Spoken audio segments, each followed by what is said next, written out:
afternoon, everyone, and welcome to Podcast in the Park, the podcast for Deer Park Community City Schools. This is Director of Communications Jake Snyder here with you on Friday, September 1st for the inaugural edition of our new district-wide podcast. And joining me here now is Deer Park Superintendent Jay Phillips. And Mr. Phillips, welcome to the 2017-18 school year. Before we get started today, why don't you let everyone know a little bit about why you wanted to start this podcast and the Deer Park Podcast Network and what our listeners can expect each month? Sure. Let me first start by saying that I'm excited about this podcast. One of my goals as superintendent was to be able to communicate to our constituents in many different avenues. We send a lot of releases out electronically. We send a lot of newsletters home. We tweet. We put on Facebook. We try to reach out many different ways. And we just thought that this would be another way that maybe we could go a little deeper with some of the topics that are happening here in Deer Park, whether it's the construction project at Amity or something happening academically inside the classroom that we want to talk about. We just thought this was a great avenue to be able to get out and reach out to our community members and parents and students and other constituents in the district. Well, Mr. Phillips, the start of the 2017-18 school year, it's come and gone, and we're well underway at all three schools. So let's talk about a little bit about how those first days of school went. Sure. I thought the school year went off pretty much without a hitch. We got our teachers into Amity Elementary a little bit later than we would have wanted to prior to school starting, but we have a fantastic and tremendous staff at Amity and our other two buildings at home and the junior senior high school as well. And they were very flexible, went with the flow. And then when our kids actually came that first day on Monday, it went rather smoothly. We know traffic was a little bit of an issue with construction and the road work happening in front of the high school and at Holmes Elementary, and then also with our new traffic pattern at Amity Elementary. But after the first couple of days, things kind of settled into a groove, and we're off to a really good start here. I think it's the perfect segue there. We're going to talk about Amity all year long, and that's always going to be kind of what's going on over there is going to be a topic of conversation. So, we broke ground early this summer on the Amity project, and there's a ton going on over there. Can you give our listeners just a little bit of an update on the project and what we can expect over the next several months? Sure. As many of the parents probably have seen after being in the building on open house and through these first 2 weeks, and obviously our students coming through the building the first 2 weeks, you'll notice that there was a lot of abatement work done inside the building.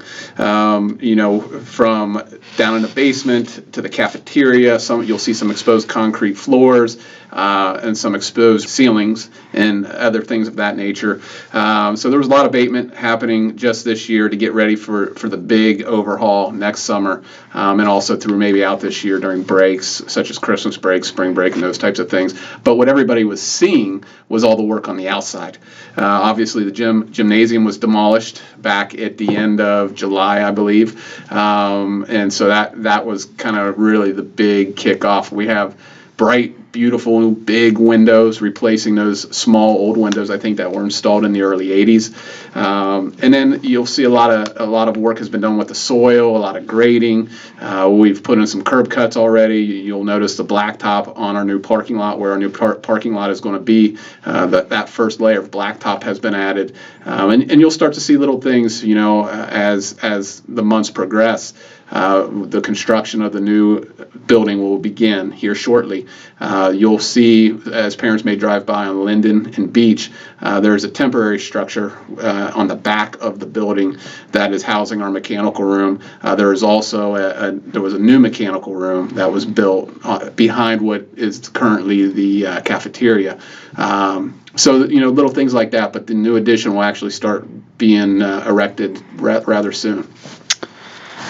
So now, I've seen online that you sent out a couple of requests about a survey that you're looking for parents, students, teachers, and community members to fill out. Can you tell me a little bit about more about that?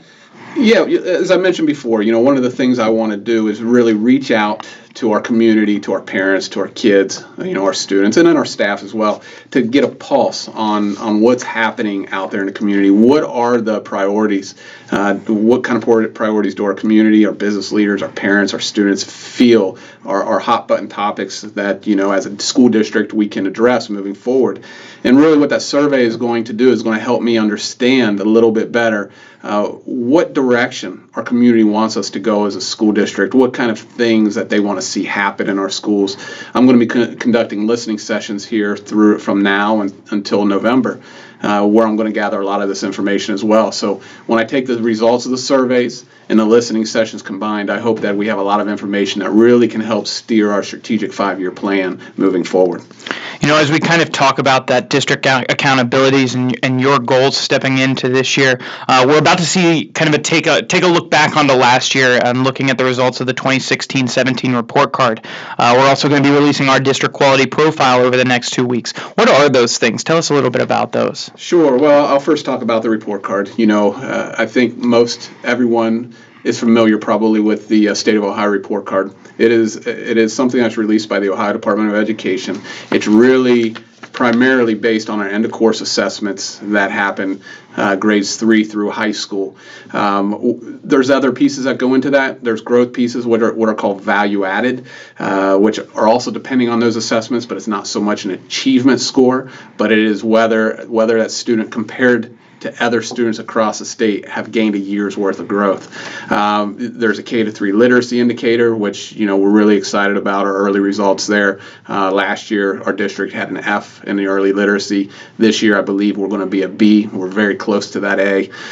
We've had a lot of improvement over last year in our report card results, and I'm really excited to see those. We've made a lot of progress. It's still not where we want to be, but it's definitely a step in the right direction. And I think our community, our students, our staff, our parents will see a big improvement and be very happy with what they see.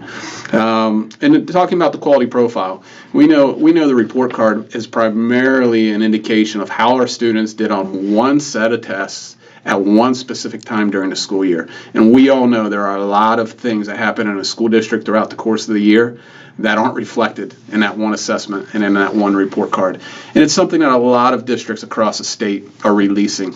And so in this quality profile, you'll see everything that Deer Park has to offer, from music and other aspects of the arts to athletics to clubs to service organizations.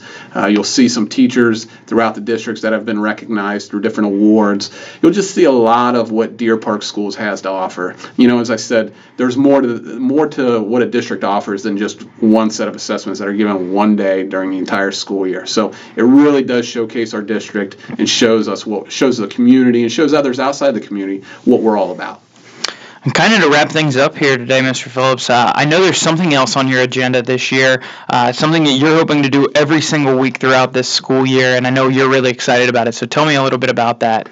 Yeah, and it goes along with my goal of communication and transparency and reaching out and just having additional communication with our stakeholders. And one of the things I'm doing this year is every week, I'm asking our teachers, I'm selecting certain grade levels every week to send me names of students, colleagues, parents that they would like to recognize for the great things done either in or outside of the classroom. As I mentioned, there's a lot of things that happen in this district on a daily basis and a lot of folks that go unrecognized. And I really wanted to make a concerted effort to recognize those folks for their hard work, for all the things that they do to make Deer Park a great place. And what I'm really, really excited about is recognizing our students from kindergarten all the way up through 12th grade and letting them know that, the little things that they do on a daily basis don't go unnoticed, and that we're proud of them and we want them to keep working hard. And I just want to give them a little bit of recognition so that we continue to motivate them and keep them engaged. And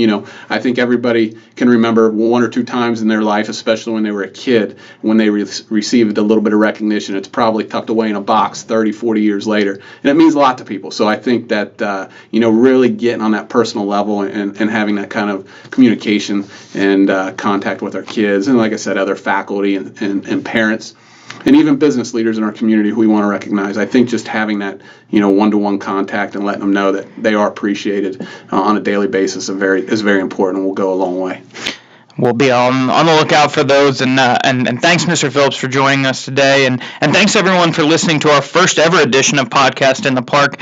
Each month you can expect 10 minutes or so from myself and from Mr. Phillips, and you know what, probably we'll have some special guests along the way too. So from all of us here at Deer Park, thanks for stopping by, and as always, go Wildcats.